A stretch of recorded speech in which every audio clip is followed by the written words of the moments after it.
Voilà pourquoi un jour Jésus maudit le figuier. Il dit personne ne mangera plus jamais de tes fruits. Et quand ils partent, ça fait à peu près 24 heures. Et le lendemain, quand il passe par le même chemin, Pierre, il voit le figuier, il est surpris, il est étonné, il est ébloui. Il va dire à Jésus, Maître, le figuier que tu as maudit là, il a séché. Donc Pierre s'attendait à ce que Jésus soit aussi étonné. Que Jésus dise, oh c'est vrai, il a séché. Mais Jésus savait qu'il allait sécher. Parce que sa parole était déjà sortie. Parce qu'il avait en lui l'image et la ressemblance de Dieu. Il avait en lui l'identité de Dieu, capable de commander aux choses et les choses arrivées. Pierre était étonné. C'est pour ça qu'aujourd'hui on est étonné par les miracles. Quand on voit un miracle une fois par année, on est étonné. Un miracle chaque 5 ans, on est étonné. Mais la volonté de Dieu est que tu vives la vie des miracles 24 heures sur 24. Parce qu'en toi, il y a la capacité d'appeler les choses à l'existence. Voilà pourquoi il dit Ézéchiel, fils de l'homme. Quelqu'un dit fils de l'homme. Ces ossements peuvent-ils revivre encore? Je ne sais pas si ta vie est devenue comme des ossements desséchés. Peut-être autour de toi tu vois des ossements desséchés. Mais je suis là pour te dire ce soir, en tant que fils de l'homme, ces ossements peuvent vivre encore. Alléluia. Alléluia. Alléluia. Comprends ton identité. Comprends qui tu es. Dis à quelqu'un, comprends qui tu es. Dis-le, tu es un Dieu marchand, un Dieu ambulant.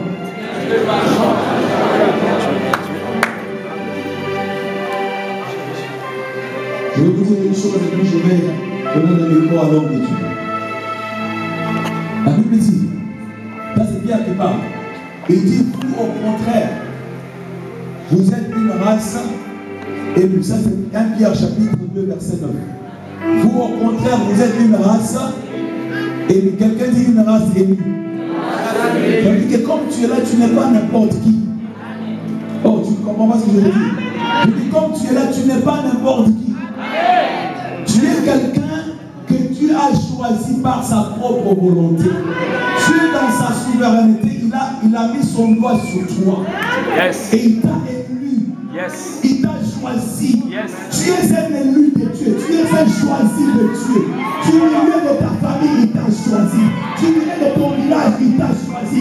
Du milieu de ton pays, il t'a choisi. Du milieu de ton entourage, il t'a choisi. Tu es une race élue. Le choix de Dieu est tombé sur toi.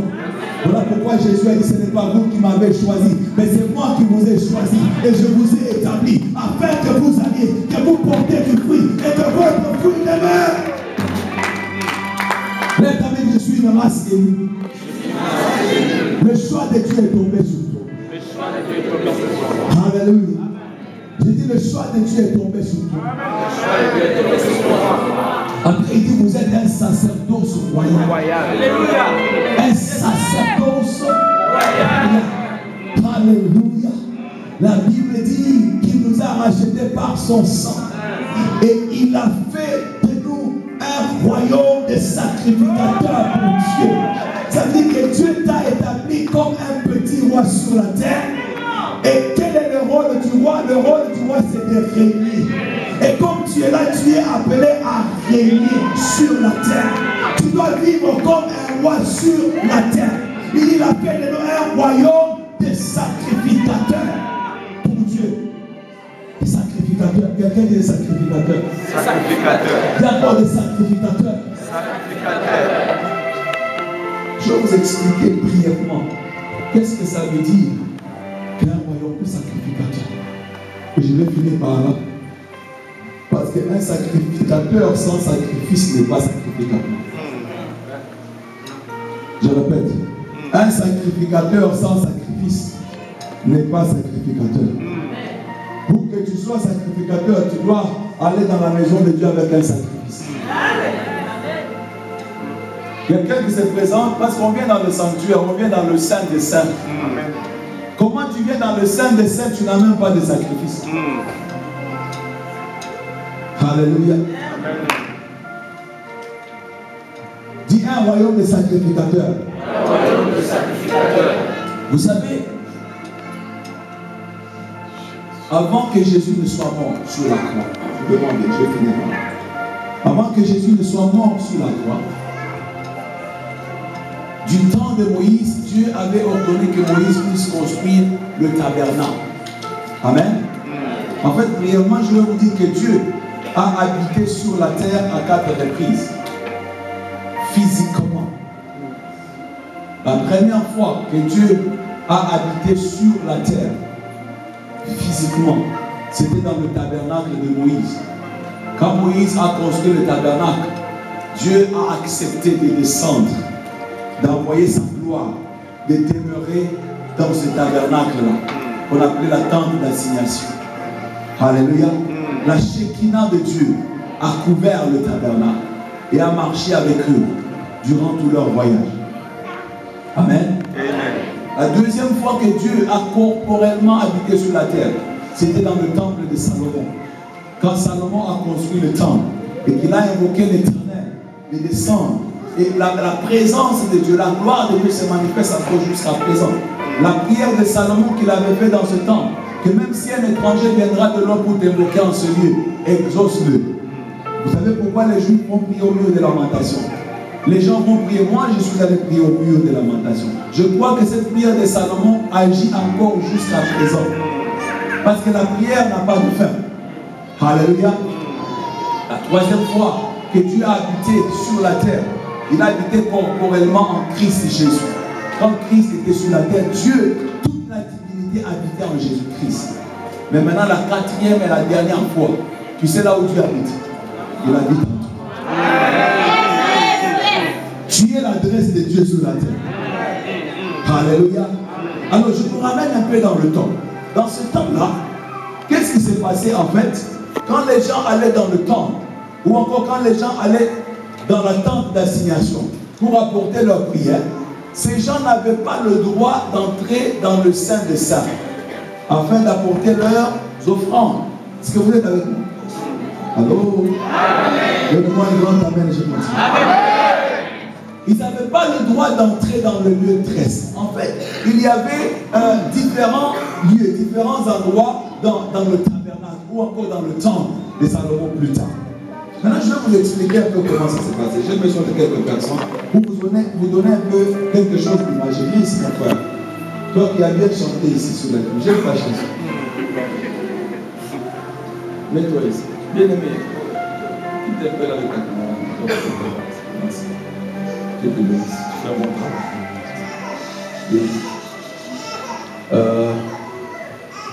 Yes. Toi, tu peux pas l'église. Tu chantes. J'espère que tu mérites là où je peux te mettre.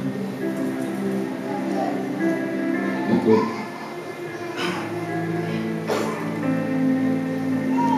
En dehors des évangélistes, autant je veux l'homme le plus géant de la salle.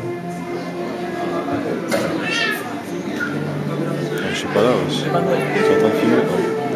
C'est toi. Oh, l'adjoint, c'est l'adjoint. Non. Apporte ta lettre.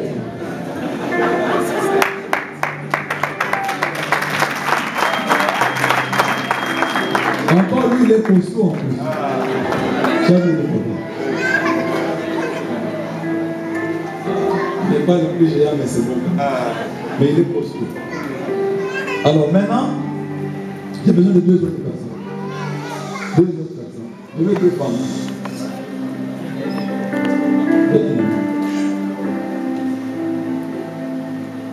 Merci. Mettez-vous ici. Ici. Ok.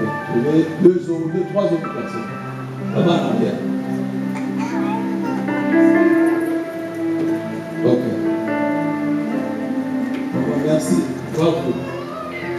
Venez vous mettre ici. Maintenant, parce que vous êtes déjà, je ne peux pas là-bas. Vous devez bien vous mettre là. Allez vous mettre là derrière. À la porte là-bas.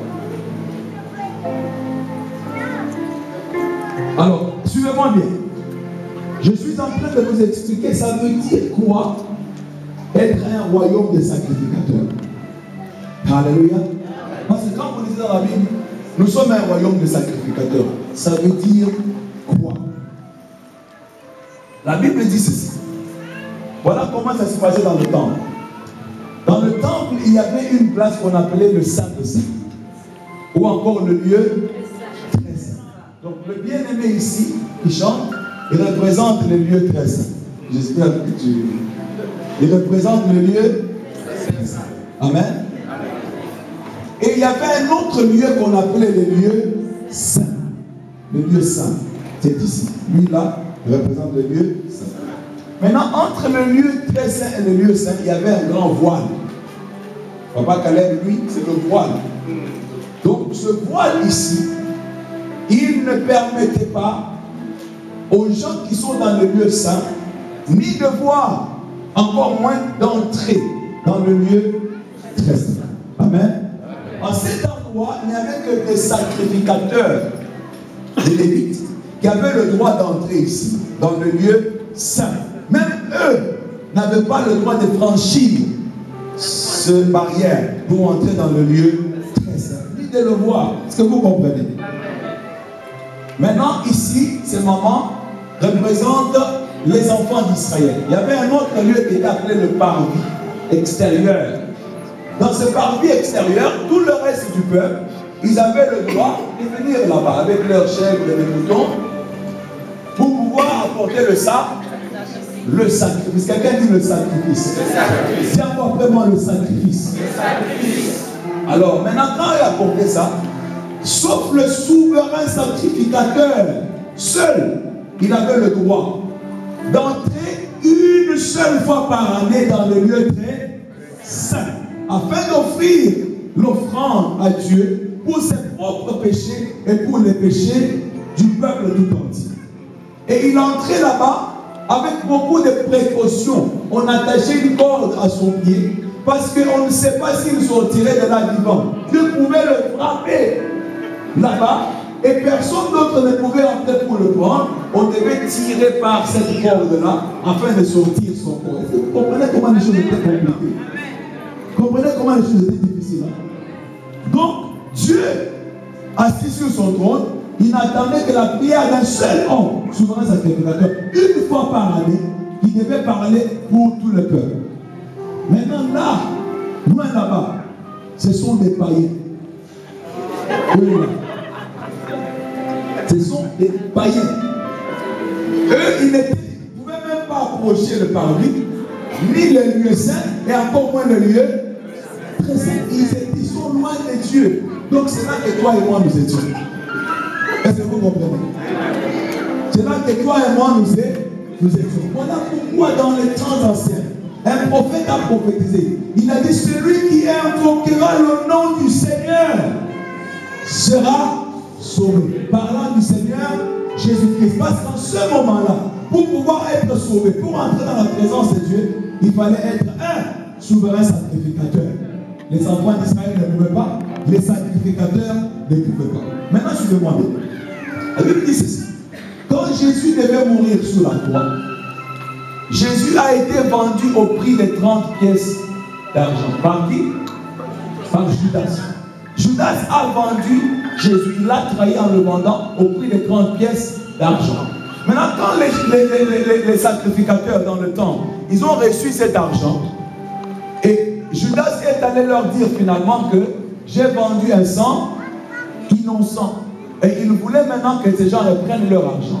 Ils ont refusé de prendre l'argent. Et il a jeté cet argent dans... Il a jeté cet argent où? Il a jeté l'argent dans le temps. Maintenant, quand on a ramassé cet argent, ils se sont dit ceci. Il n'est pas bon de mettre cet argent dans le trésor du temple. On va prendre cet argent, on va acheter un champ. On va acheter un espace pour pouvoir enterrer les païens qui mouraient en Israël. Ces 30 pièces d'argent représentaient le prix du sang de Jésus. Alléluia. Parce que c'est à ce prix-là que Judas l'a vendu. Les 30 pièces d'argent qui représentaient le prix du sang de Jésus a acheté un espace en Israël pour pouvoir enterrer les païens. Maintenant, vous païens, venez vite. Venez vite. acheté pour eux en Israël, afin de pouvoir enterrer ces païens-là qui mouraient en Israël. Est-ce que vous me suivez? Et maintenant, quand le sang de Jésus a coulé sur la croix, la Bible dit parmi les événements qui ont eu lieu, le voile du temple s'est déchiré. Et comme le voile du temple s'est déchiré, la porte est maintenant grandement ouverte. Rappelez-vous de la prophétie. Celui qui invoquera le nom du Seigneur sera sauvé. Noir ou blanc, riche ou pauvre, petit ou grand, quiconque invoquera le nom du Seigneur sera sauvé. Maintenant, comme la porte était ouverte et que le voile du temple a été déchiré, voilà pourquoi ces sacrificateurs, quiconque invoque le nom de Jésus, il a le droit d'entrer. Les Juifs, quiconque invoque le nom du Seigneur, il a le droit d'entrer. Les païens, quiconque invoque le nom du Seigneur, il a le droit d'entrer dans le Saint-Esprit. Non pas une fois par année, mais Jésus est entré une seule fois pour toutes, afin que toi et moi aujourd'hui, on soit capable d'entrer dans la présence de Dieu 24 heures sur 24, afin de présenter notre foi. Alléluia.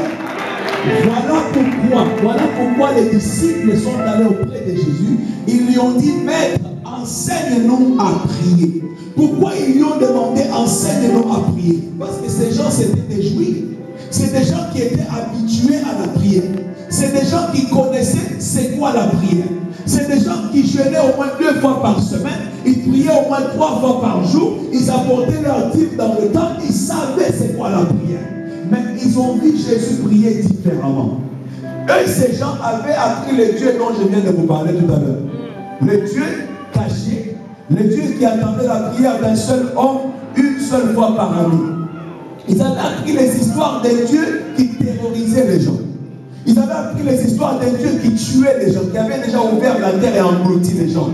Ils avaient appris les histoires des dieux qui étaient prêts à frapper son propre souverain sacrificateur. Au cas où il blaguait là-bas, Dieu le frappait, on devait le tirer par une corde. Ils avaient appris les histoires de Dieu qui un jour, un gars qui s'appelait Uza, il essayait seulement d'aider l'arche de Dieu qui tombait. Dieu l'a frappé, il est mort. Ils avaient appris les histoires de ces dieux-là. Voilà pourquoi ils avaient peur de Dieu. Ils ne pouvaient pas approcher Dieu. Mais maintenant, ils ont vu Jésus approcher Dieu dans l'intimité. Ils ont vu Jésus se présenter devant Dieu comme le souverain sacrificateur. Voilà pourquoi ils ont dit